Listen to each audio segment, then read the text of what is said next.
দুর্নীতির বিরুদ্ধে তারুণ্যের একতা, গড়বে আগামীর শুদ্ধতা। এই প্রতিপাদ্যকে সামনে রেখে রাজবাড়ীর পাংশায় যথাযোগ্য মর্যাদায় আন্তর্জাতিক দুর্নীতি বিরোধী দিবস ২০২৫ পালন করা হয়েছে।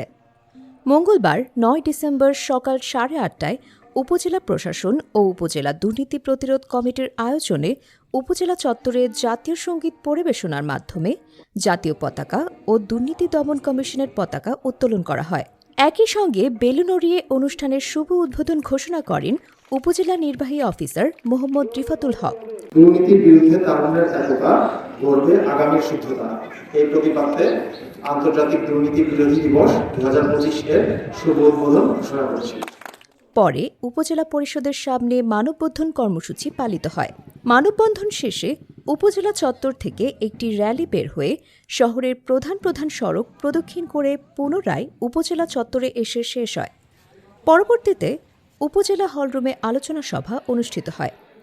উপজেলা দুর্নীতি প্রতিরোধ কমিটির সভাপতি ও শাহজুই কামিল মাদ্রাসার উপাধ্যক্ষ ড মাহবুবুর রহমানের সভাপতিত্বে এবং সাধারণ সম্পাদক মোহাম্মদ শামসুল আলম সোহরাবের সঞ্চালনায় অনুষ্ঠানে প্রধান অতিথি হিসেবে বক্তব্য রাখেন পাংশা উপজেলা নির্বাহী অফিসার মোহাম্মদ রিফাতুল হক।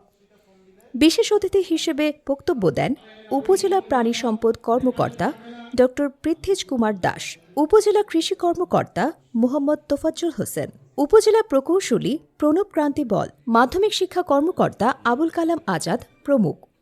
আলোচনা সভায় আরও উপস্থিত ছিলেন উপজেলা প্রকল্প বাস্তবায়ন কর্মকর্তা মোহাম্মদ আসলাম হোসেন, উপজেলা সমাজসেবা কর্মকর্তা রবিউল ইসলাম, বিভিন্ন দপ্তরের কর্মকর্তা কর্মচারী, উপজেলা বিভিন্ন বিদ্যালয়ের শিক্ষক ও শিক্ষার্থীরা। অনুষ্ঠানের শুরুতে পবিত্র কোরআন থেকে তেলাওয়াত করেন পাংশা মডেল মসজিদের পেশ ইমাম মোহাম্মদ আলিমুজ্জামান এবং পবিত্র গীতা পাঠ করেন কাজী মোতাহার হোসেন, কলেজের প্রভাষক মৃত্যুঞ্জয় সাহা। আলোচনা সভা শেষে পাংশা উপজেলায় ২০২০ থেকে ২০২৪ সাল পর্যন্ত শাপলা ক্লাব ও রাষ্ট্রপতি অ্যাওয়ার্ড প্রাপ্ত ৫৯ জন এবং পিএস অ্যাওয়ার্ড প্রাপ্ত একজন শিক্ষার্থীকে ফুল দিয়ে শুভেচ্ছা জানানো হয়।